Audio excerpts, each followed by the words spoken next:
अस्सलाम वालेकुम। Welcome to daily की कुकिंग। मैं उम्मीद करती हूँ आप सब लोग बिल्कुल ठीक होंगे। आज मैं आपसे शेयर कर रही हूँ वॉफल्स की रेसिपी। ये बहुत इजी है और बच्चों को बहुत पसंद आती है। ज़रूर ट्राई करें। इसके लिए हमें चाहिए 2 कप मैदा। इसको आप अच्छी तरह से छान लें। इसमें डालेंगे हम शुगर 1 टेबलस्पून यानी चीनी। बेकिंग पाउडर हमें चाहिए 4 टीस्पून। ये हमने 4 टीस्पून बेकिंग पाउडर इसमें शामिल कर दिया है।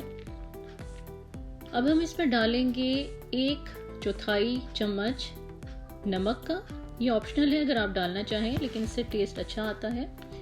2 लार्ज साइज हमें चाहिए अंडे, 1.5 कप दूध, 1 teaspoon vanilla essence. Vanilla essence डाल के अंडों को अच्छी तरह फेंट लें।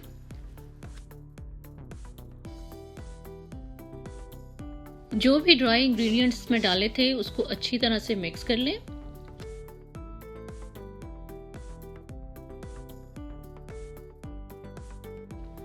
मिक्सचर को अच्छी तरह मिक्स करने के बाद आप इसमें अंडे डाल दें जो हमने फेंट के रखे हुए थे। उसके बाद हमने इसमें डालना है आधा कप दूध। दूध आपने आहिस्ता आहिस्ता करके डालना है। 1 कप हम बाद में डालेंगे। 3 टेबलस्पून ऑयल डालें। इन सब अज्जा को अच्छी तरह से मिक्स कर लें।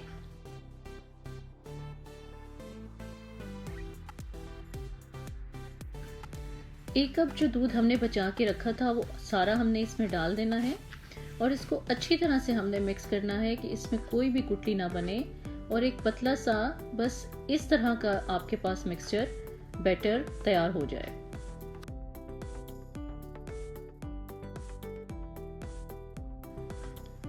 ये देखें, ये वॉफल मेकर है। इसको आपने अच्छी तरह से साफ करने के बाद 5 मिनट के लिए प्री हीट करना है। प्री हीट करना बहुत ज़रूरी है। इससे वॉफल्स जल्दी बन जाते हैं, उन पे कलर बहुत अच्छा आता है। ये प्री हीट हो चुका है। अब हम इसमें लगाएंगे ब्रश की मदद से। आप इस पे सारा ऑयल लगा दें, हल्का हल्का ऑयल। आप इसकी जगह बटर भी लगा सकते हैं। मेल्टेड बटर आप इसकी जगह यूज़ कर सकते हैं अगर आपको बटर का फ्लेवर अच्छा लगता है। मैंने यहाँ पे ऑयल लगाया है। ये बैटर आपने अच्छी तरह से फैला के लगाना है, पूरी तरह से कवर करना है। वॉफल मेकर को बंद करके छोड़ दें।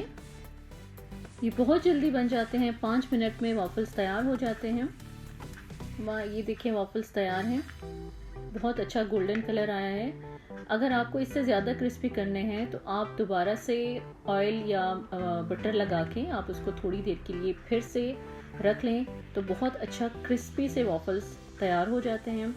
आप इसको आइसक्रीम के साथ सर्व करें या फिर चॉकलेट सिरप के साथ सर्व करें अगर बच्चों को सर्व कर रहे हैं। अपने लिए आप अगर बनाते हैं तो आप इसको हनी के साथ खाएं। हनी के साथ इनका बहुत अच्छा टेस्ट आता है। नाश्ते में आप ज़रूर ट्राई करें। आई होप आपको मेरी आज की रेसिपी अच्छी लगी होगी। प्लीज़ मेरे चैनल को सब्सक्राइब करें और ये रेसिपी ज़रूर ट्राई करें। मुझे इसका फीडबैक दें। अपना बहुत ख्याल रखें। अल्लाह हाफ़िज़।